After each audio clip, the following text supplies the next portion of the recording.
कि राष्ट्रीय जनता दल ने देश के स्थिति को समझा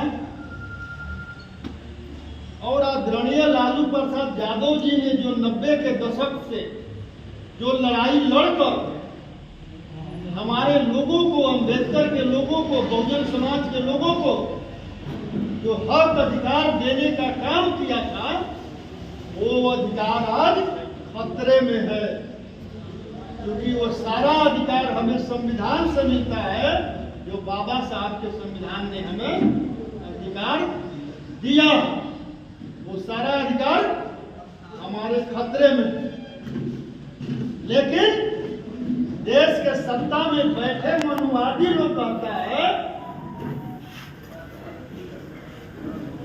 हिंदू खतरे में है और हिंदुस्तान खतरे में है।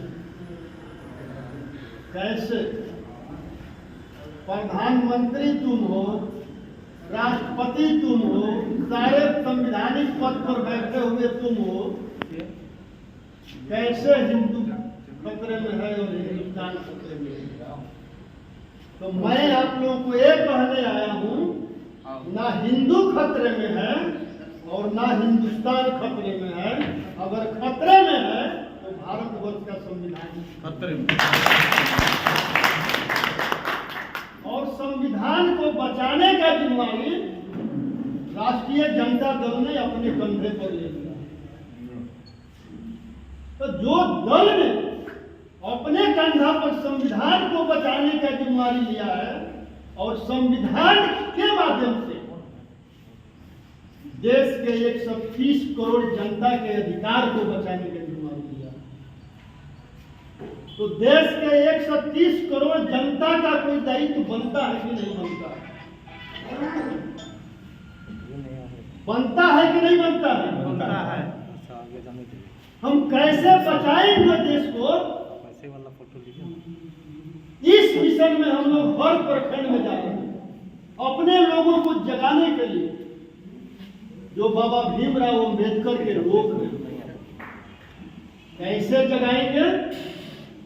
जब हम अपने लोगों को संविधान के बारे में समझाएंगे कि हमें संविधान ने क्या दिया और मनुस्मृति ने क्या दिया, जिस मनुस्मृति को ये लोग लागू करना चाहता है 24 के चुनाव के बाद। हमें पूर्व काल से ही पूरे देश में दो विचारधारा चलते रहा। एक मनुवादी विचारधारा जो कहता है कि जानने की जरूरत नहीं है, जो मैं कहता हूं चुपचाप उसको मान लो।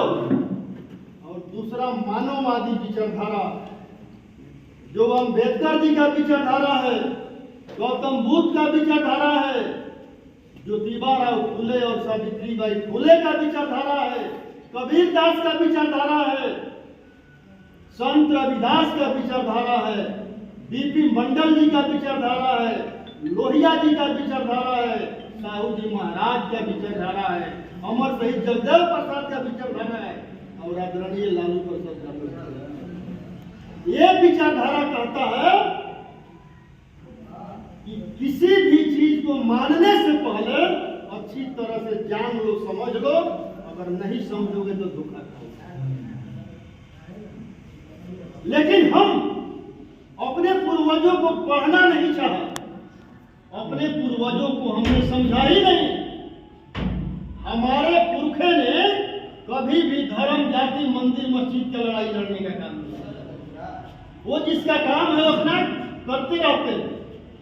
हमारे पूर्वजों ने हमेशा शिक्षा और स्वाभिमान की लड़ाई लड़ने का काम किया। किस चीज का? शिक्षा और स्वाभिमान की लड़ाई लड़ने का काम किया। क्यों?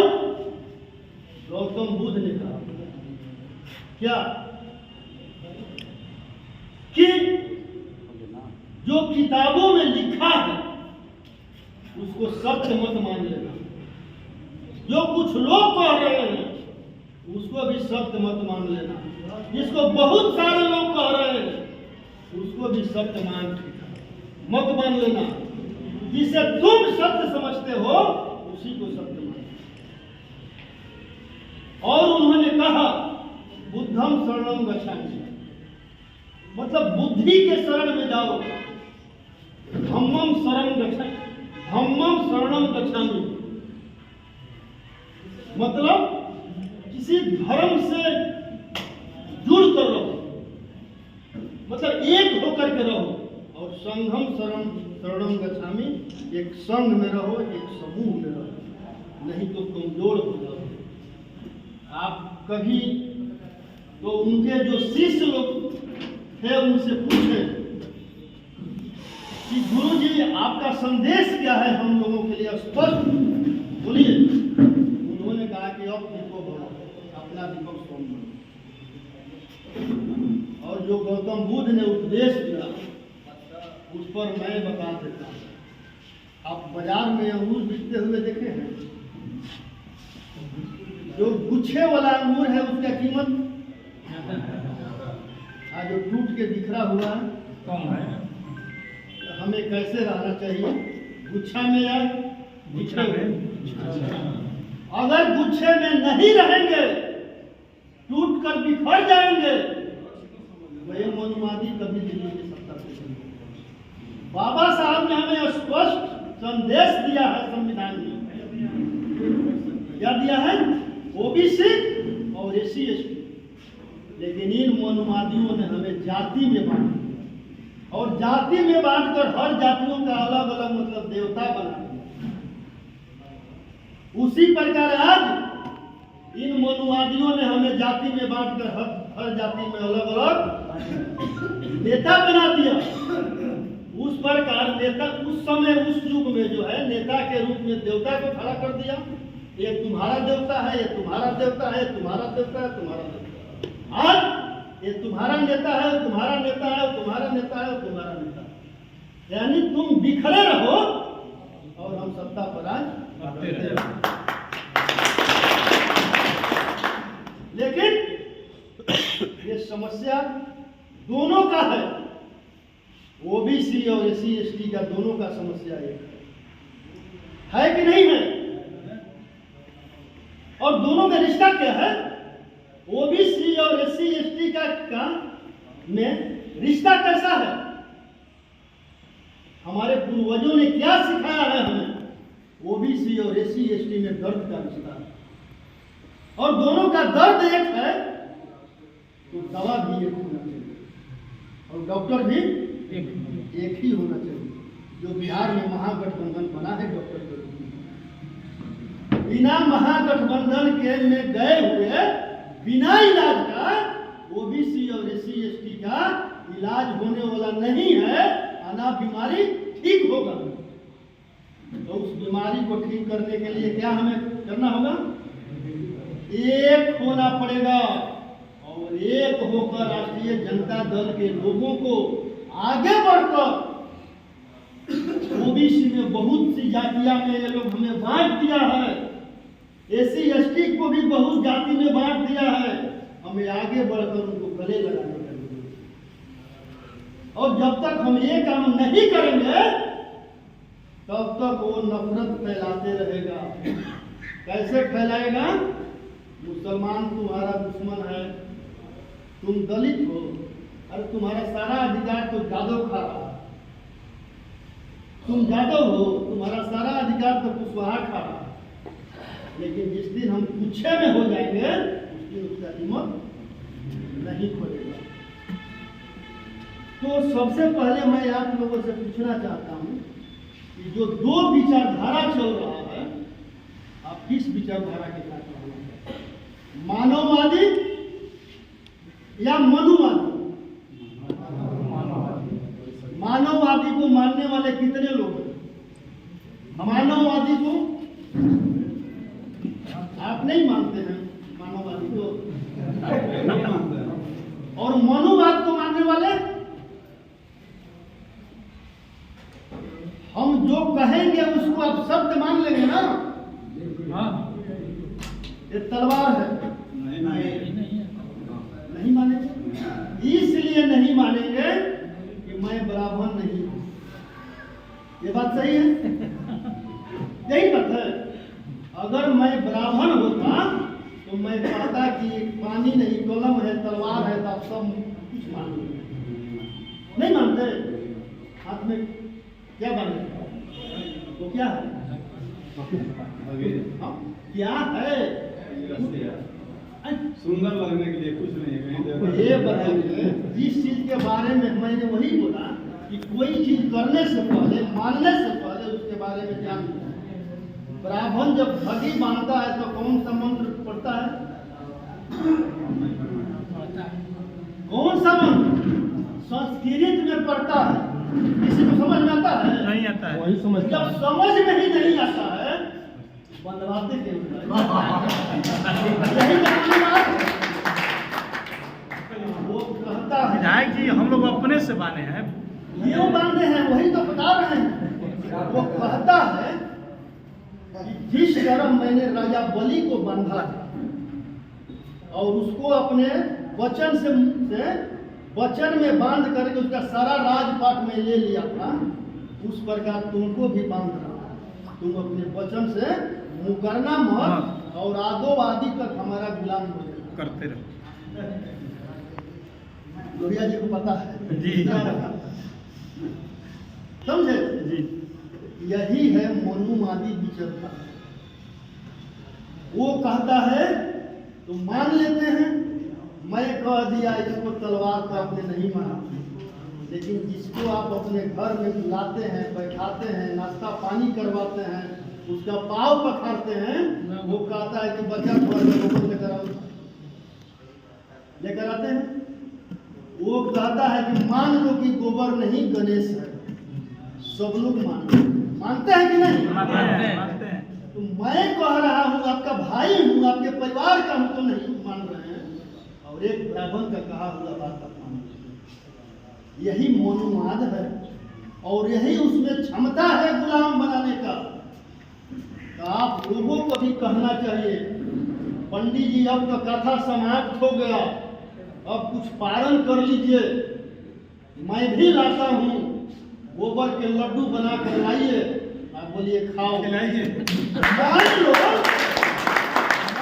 ये गोबर का लड्डू नहीं, ये बुंदिया का लड्डू है, और खाओ। तुम जो जो कहा मैंने माना और किया, और तुमको भी मानना पड़ेगा। इसलिए मानना पड़ेगा कि मैं तुम्हारा बात माना हूँ, तुम भी मेरा बात माना।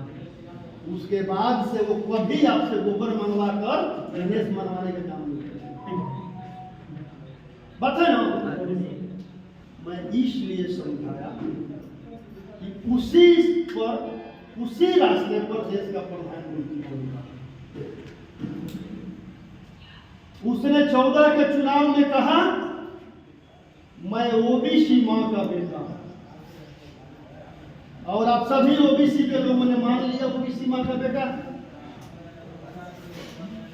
लेकिन आपने ये सोचा कि जो 90 में मंडल आयोग का जो कमीशन लागू हुआ था, उस मंडल आयोग का संयोजक कौन था? जो अडवाणी मंडल आयोग के विपक्ष में जो कमंडल लेकर चले, उस कमंडल का संयोजक कौन था? नरेंद्र मोदी। अगर ओबीसी मां का बेटा था तो ओबीसी को 27% का आरक्षण मिला, उसका विरोध क्यों किया? आप लोगों ने समझा? अगर ओबीसी मां का बेटा होता तो ओबीसी के आरक्षण का विरोध करता? नहीं करता। और ओबीसी के वोट लेने के बाद भी जब प्रधानमंत्री की कुर्सी पर बैठा तो क्या उसने मंडल आयोग का रिपोर्ट पढ़ा? रिपोर्ट पढ़ा कि नहीं पढ़ा? 2 कमीशन लागू हुआ है पूरे 40, उस कमीशन का 40 सिफारिश है, केवल 2 सिफारिश। अगर ओबीसी मां का बेटा था तो 38 और कमीशन सिफारिश को लागू मतलब ओबीसी के लिए क्यों नहीं किया? और जब 27% आरक्षण ओबीसी को मिला तो ओबीसी का आबादी कितना है? 1931 में जो जातीय जनगणना हुआ था उसके अनुसार 52%। तो अगर तुम ओबीसी मां का बेटा हो, जब 90 में ओबीसी को आरक्षण मिल रहा था, तो उसने जो संविधान में एक मतलब कि सुप्रीम कोर्ट ने उसमें बैन लगा दिया कि 50% से ऊपर आरक्षण नहीं जा सकता। लेकिन जब संविधान में तुम संशोधन करके सुदामा कोटा को जब 10% आरक्षण जब दे ही दिया और 50% का जो बैन टूट ही गया, तो फिर 52% वाले को तुम 52% दे दो भाई। अगर 52% वाले को 52% तुम आरक्षण नहीं देते हो तो मैं तुमको एक ओबीसी कहता हूं। मैं वो एक ओबीसी समझता हूं और तुम वो एक ओबीसी हो। और मैं दावा करता हूं कि 24 में भारतवर्ष का जो ओरिजिनल ओबीसी है नरेंद्र मोदी को केंद्र से उखाड़ एक गारंटी है मेरा। 24 में नरेंद्र मोदी आने वाला नहीं है, ये मेरा गारंटी है। एक बात और, नरेंद्र मोदी ने कहा कि मैं रेलवे प्लेटफॉर्म पर चाय बेचता था और हम सभी ने मान लिया और भारतवर्ष के जितने चाय दुकान वाले थे सब लोगों ने समझा कि ये मेरे ही बिरादरी से आता है। चलो चाय पान के दुकान पर चौक चौराहो चलने लगा, चला ना और जीत गए। आप बताइए, खुद नरेंद्र मोदी ने ही कहा कि मैं 11 साल की उम्र में मैं घर छोड़ दिया, 35 साल भीख मांगा हूं। 1949 में नरेंद्र मोदी का जन्म हुआ, 11 साल की उम्र में घर छोड़ा, कितना हुआ 60। अब 35 साल भीख मांगा, चाय को बेचा, जबकि 90 में कमंडल का संयोजक था वो, चाय को बेचा माँ के पेट में, माँ के पेट में नहीं, वही मनुवाद है। उसने कहा और आपने मान लिया, वही मनुवाद है। और आज वही मनुवादी का सत्ता चल रहा है और आज वही कर रहा है। देश में कोरोना आया, उसने कहा ताली बजाओ, ताली बजाओ, मोमबत्ती जलाओ, उसने कहा आपने कर दिया। यही मनुवाद, इसका प्रयोग करिए। बाबा साहब ने कहा है शिक्षित बनो, संगठित रहो। वही बात ज्योतिबा फुले ने हमारे लिए संदेश दिया। दो रास्ते हैं। एक विद्यालय का रास्ता है जो शिक्षा, विकास और आजादी की तरफ जाता है और दूसरा मंदिर का रास्ता है जो गुलामी की तरफ जाता है। तो मैं पूछना चाहता हूं आप लोगों से, आपको विद्यालय का रास्ता चुनना है या धर्म का रास्ता चुनना है? विद्यालय। आप समझिए, मैं ये नहीं कहता हूं कि आप धर्म को मत मानिए, जिस धर्म को मानना है मानिए, लेकिन आप खून पसीना से पैसा कमाते हैं और उस पैसे को हमारे घर की महिलाएं या हम भी उसमें मतलब सम्मिलित हैं, ले जाकर धर्म में बर्बाद कर देते हैं, ब्राह्मण को दान कर देते हैं, दक्षिणा दे देते हैं और उस दान और दक्षिणा के पैसा से अपने बेटा को पढ़ने के लिए विदेश भेजता है और आपको कहता है कि हिंदू खतरे में है, चलो हिंदू को बचाना। अगर हिंदू खतरे में है, हिंदू तो खतरे में है, अगर बचाना ही है, अमित शाह का बेटा जय शाह क्यों नहीं बचाने आता है? बीजेपी आरएसएस के लोग जो केंद्र से लेकर के लोग पूरे देश में जो लोग बैठे हुए हैं, उनके बच्चे हिंदू को बचाने क्यों नहीं आता? वो लोग क्यों नहीं बचाने आते हैं? क्योंकि उनके बच्चे कहाँ हैं? ज्योतिबा फुले ने हमारे लिए कहा, लेकिन समझ लिया बात को उन लोगों ने, अपने बच्चों को विद्यालय और आपके बच्चे को दिवाली में। क्यों? आपको आपके पूर्वजों को पढ़ने नहीं दिया कि आप पढ़ेंगे, पूर्वजों को समझेंगे, अपना अधिकार समझेंगे, तो गुलामी से आजाद है ना। आप समझिए, जो भी अधिकार आपको मिला है संविधान से मिला है। संविधान ने आपको शिक्षा का अधिकार दिया और मनुस्मृति ने किसी भी धर्म जाति के महिलाओं को और शूद्रों को शिक्षा प्राप्त करने का अधिकार नहीं है। किसी भी धर्म जाति के महिलाओं और शूद्रों को धन दौलत संपत्ति रखने का अधिकार नहीं है। लेकिन बाबा साहब के संविधान ने जो अधिकार दिया, सभी को समान शिक्षा का अधिकार दिया, सभी को समान धन दौलत संपत्ति रखने का अधिकार दिया। लेकिन देश में बैठे सत्ता को चलाने वाले लोगों ने संविधान को सही ढंग से चलाने का काम किया। अगर सही ढंग से चलाने का काम किया होता तो संविधान 1950 में लागू हुआ और बाबा साहब को भारत रत्न को मिला 1991 मतलब उनको भारत रत्न देने में, जिस संविधान से देश चल रहा है, उनको भारत रत्न देने में 40 से 41 साल लगा। और मनुस्मृति है क्या, मनुवाद है क्या, और हिंदू राष्ट्र क्या है? जो ये लोग हिंदू राष्ट्र का कल्पना कर रहे हैं, हिंदू राष्ट्र क्या है? हिंदू राष्ट्र मतलब राम राज। राम राज मतलब ब्राह्मण राज। जिस राम राज में शंभु को मारा गया और एकलव्य का अंगूठा काटा गया, वही राज लोग लाना क्या चाह रहे हैं? शिक्षा के क्षेत्र में आपका द्रोणाचार्य ने केवल अंगूठा काटा था और ये केंद्र में बैठे द्रोणाचार्य ने पूरे बहुजन समाज के लोगों का शिक्षा के क्षेत्र में पूरा हाथ काट दिया है और आपको पता नहीं चल रहा है। आपको पता नहीं चल रहा है। आप देखिए इंटरव्यू में, आप इंटरव्यू जब देने जा रहे हैं तो जाति देखकर आपको नंबर दिए जाते हैं और नंबर काटे जाते हैं। और इंटरव्यू और नौकरी में जो कटअप मार्क्स देखिए, अगर आपका 80% पर है तो उसका 70% पर।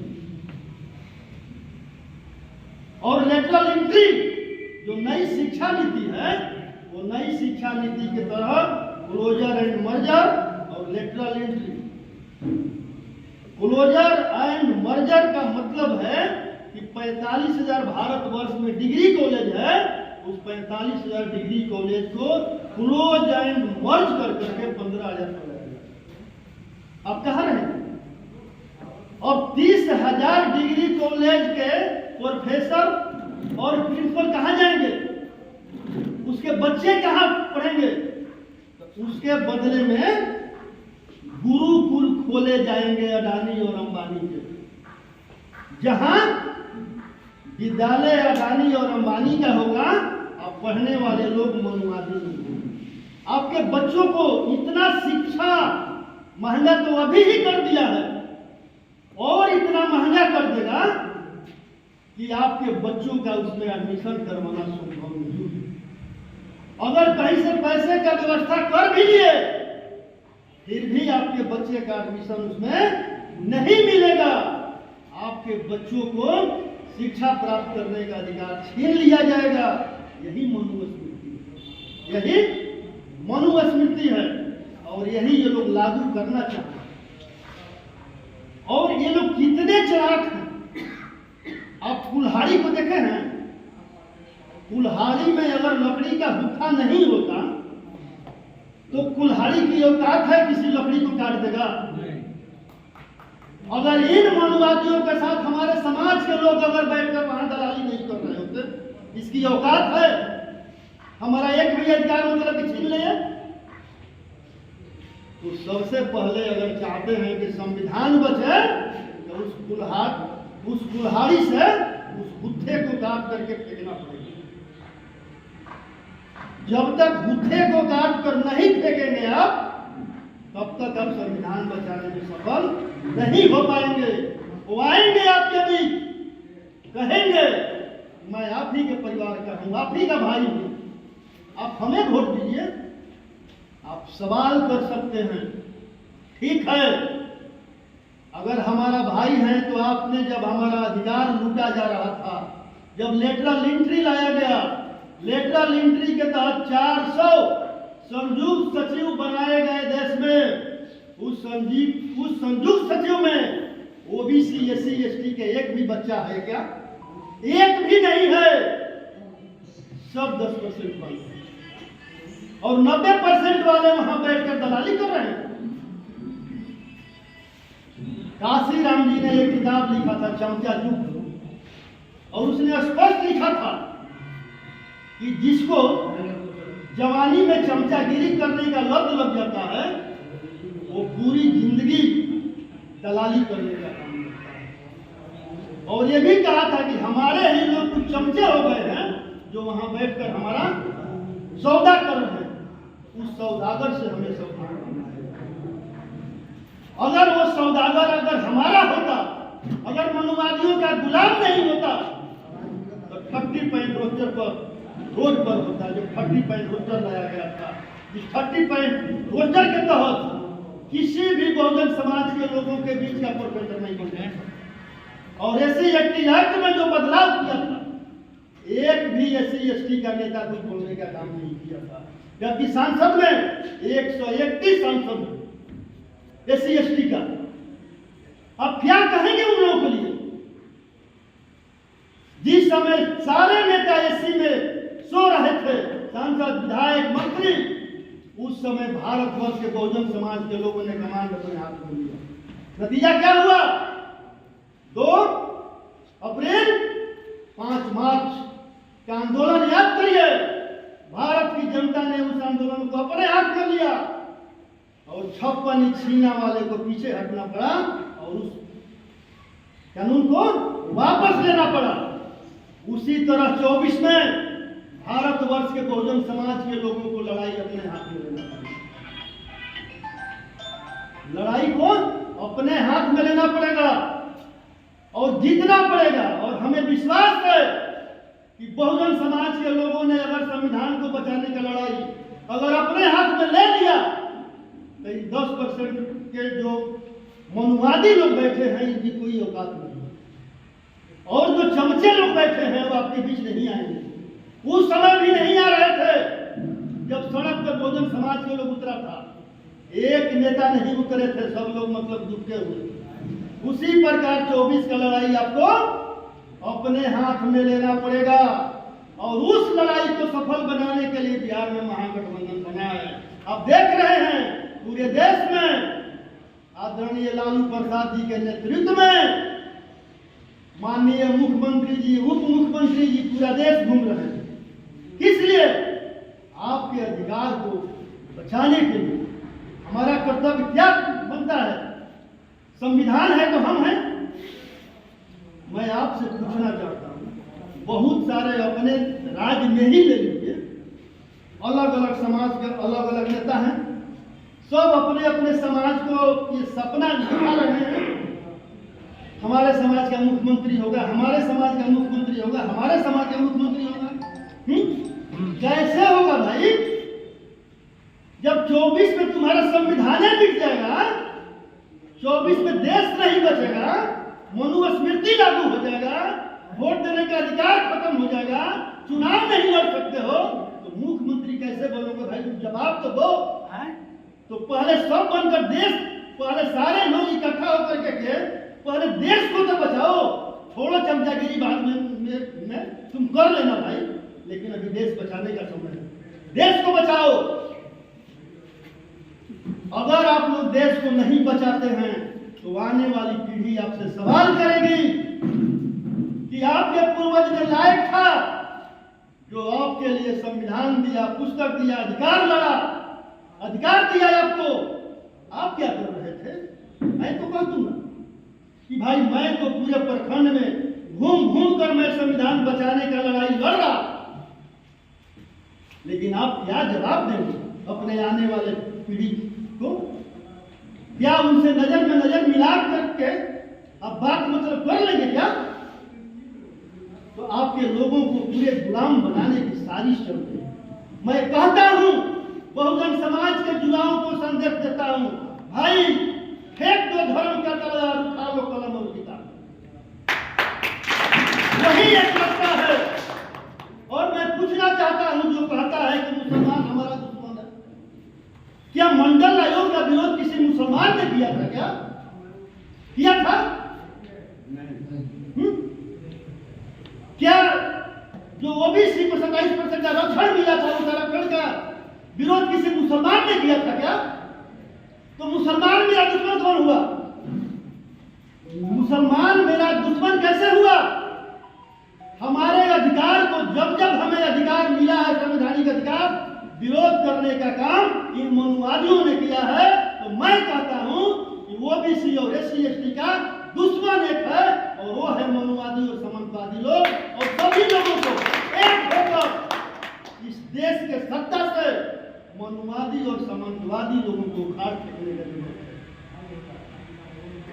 और मैं इसलिए नहीं यहां चिल्ला रहा हूं कि आप मेरा बात सुनिए और घर जाकर के सुन लें। अपने अधिकार को आपको शपथ लेना होगा, चाहे यहाँ जितने ही लोग हैं, शपथ लीजिए कि एक व्यक्ति मेरे आवाज को 100 आदमी के पास पहुंचाने का काम करेगा। हाथ उठा करके एक व्यक्ति इस आवाज को, जो मैं बात समझाया हूं, एक एक व्यक्ति 100 आदमी को समझाने का काम करेंगे। और वो 100 व्यक्ति से आप शपथ लेंगे कि आप 100 आदमी को समझाइए, नहीं तो आने वाली पीढ़ी आपकी गुलाम हो जाएगी। और फिर बाद में कोई गौतम बुद्ध, ज्योतिबा राव फुले, सावित्रीबाई फुले, बाबा भीमराव अम्बेडकर पैदा होगा कि नहीं होगा, ये इसमें भी समझे। चूंकि हम ये जो 24 के पहले जो बोल रहे हैं, हम 24 के बाद सभा कर पाएंगे कि नहीं कर पाएंगे, बोल पाएंगे कि नहीं पाएंगे। आप देख लीजिए उत्तर प्रदेश का स्थिति क्या है। सरकार के खिलाफ नहीं बोल सकते हैं। सरकार के खिलाफ बोल दीजिएगा, आपके ऊपर कोई केस लगाकर जेल में डाल दिया जाएगा और आपके घर पर बुलडोजर चला दिया। अभी बिहार बचा हुआ है, इसलिए कि बिहार में मनुवादियों का सरकार नहीं है। बचा लेना है बिहार के साथ साथ पूरे देश को। और बिहारी में इतनी ताकत है कि जब जब बिहार से आंदोलन हुआ है और जब जब बिहार लीड किया हो है, पूरे देश में बदलाव हुआ है। और 24 के चुनाव में बिहारी अपना ताकत दिखाने का काम किया। और मैं उन नेताओं को भी कहता हूं जो उसके गोद में बैठे हुए हैं, वो भी रात को सोचे कि जब मनुस्मृति लागू हो जाएगा तो क्या पुष्मित्र सुन के लोग उसके लिए कोई अलग से कानून लाएगा? क्या अलग से लाएगा? गुलाम तो भी होगा। वो अपने आने वाले पीढ़ी को क्या संदेश देगा कि जब तुम्हारा अधिकार लूट रहा था तो मैं उन लोगों का तलवा चाट रहा था, मैं गुलामी कर रहा था, दलाली कर रहा था। तो आप सभी जो युवा वर्ग हैं और बहुजन समाज के लोग हैं, इस लड़ाई को अपने हाथ में लेना है ना। इतना ही कहकर मैं अपने वाणी को